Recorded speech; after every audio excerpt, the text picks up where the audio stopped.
الله وبحمده سبحان الله العظيم. اس کتاب کے سلسلے میں اصل میں تیسری بات کہنے والا تھا، لیکن جناب شاہ محمد صدیقی صاحب کے آنسو نے مجھے دوسری طرف موڑ دیا ہے. مجھے یاد آتا ہے کہ یونائٹڈ نیشنز نے ایک رپورٹ جاری کی تھی جس میں اس نے کہا کہ ایک زبان اپنی پوری ثقافت، اپنی پوری تہذیب کے ساتھ، ایک مقامی زبان اپنی پوری ثقافت اور اپنی پوری تہذیب کے ساتھ ہر 2 ہفتے بھی اس دنیا کو خیرباد کہہ رہی ہے. گلوبلائزیشن کے اس دور میں ثقافتیں، تہذیب اور زبان تینوں ختم ہوتی جا رہی ہیں مقامی طور پر. اردو غالباً اسی پروسیس. اس کی ایک بہت بڑی وجہ یہ بھی ہے کہ ہم لوگوں نے اردو کو جذبات کی زبان تو بننے کا موقع دیا اور وہ بھی ہم نہیں دے رہے ہیں، لیکن اس کو تکنیکی شعبوں سے جوڑنے کا کوئی کام نہیں کیا گیا. یہ جو کام کیا گیا تھا 1947 اور 1947 کے بعد تقریباً 10 سال اس کے بعد اس طرح کچھ کام نہیں کیا گیا.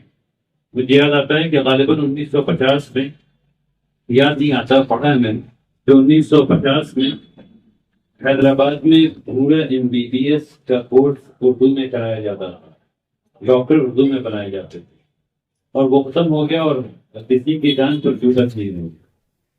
اگر زبان کو زندہ رہنا ہے تو اس کو آپ کی زندگی کے ہر شعبے میں شامل کرنا ہے. لوگوں نے اردو کو دل تو دیا، ہاتھ نہیں دیا، تو اس لیے وہ پنگو ہو گئے. تو اگر ہم لوگ یہ کوشش اگر ہم لوگ، اصل میں آپ کی کتاب سے شعر پڑھنا چاہتا تھا لیکن آپ کے حسن وجہ کہتے ہیں کہ بھائی یہ بات دوں.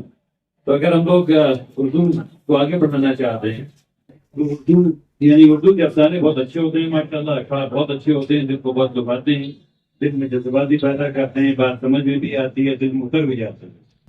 تو کیا اسی چیز کو ہم لوگ ٹیکنالوجی میں استعمال نہیں کر سکتے؟ دوسری کتابوں، دوسرے سبجیکٹ کو اردو میں نہیں لا سکتے. اگر نہیں لائیں گے تو پھر ہم لوگ اسی طرح یہ بات کرتے رہیں گے اور اس کے آنسو کو دیکھتے رہیں گے، اور ایک دن وہ آئے گا پھر ریکمنڈیشن جائے گی کہ یہ. تو اگر ہم لوگ کوشش کریں اور اردو کو آگے بڑھانے کے بارے میں بات چیت کریں گے، بہت اچھا ماشاء اللہ آپ لوگ کر رہے ہیں. پچھلے 30 سال سے کہ مجھے ایسا بتایا گیا کہ ہاں مدارس کرتی ہے، لوگ اردو بیٹھ کر کے پڑھتے ہیں، سنتے ہیں، بات کرتی ہے. اگر اسی چیز کو تھوڑا اور آگے بڑھایا جائے اور صرف یہی ادارہ نہیں، تمام لوگ اگر مل کر کے کام کریں انشاءاللہ تو پھر اس کو اور آگے بڑھایا جا سکتا ہے. اس میں مختلف شعبوں میں اگر آئے تو اچھا ہو سکتا ہے انشاءاللہ. اب اس کتاب کی بات رہی اور جناب شاہ محمد صدیقی صاحب کی بات رہی تو میں نے آپ کو اپنے دادا جان کے ساتھ بھی دیکھا، اپنے والد محترم صاحب کے ساتھ بھی دیکھا، اور مجھے بھی آپ کے ساتھ کام کرنے کا موقع ملا. اللہ تبارک تعالیٰ اس صحبت کو جاری رکھے، اللہ عطا فرمائے انشاءاللہ، اور آپ کی سرپرستی شہر کو حاصل رہے انشاءاللہ. اللہ تبارک تعالیٰ آپ کو اور کتاب لکھنے کا موقع عطا فرمائے انشاءاللہ، اور اللہ تبارک تعالیٰ آپ کے ذریعے سے اور نوجوان لوگوں کو یہ شوق عطا فرمائے کوئی کتاب لکھیں اور تہذیب کو مٹی سے بچائیں. وآخر دعوانا الحمد لله رب العالمين. بارك الله فيك جميعا.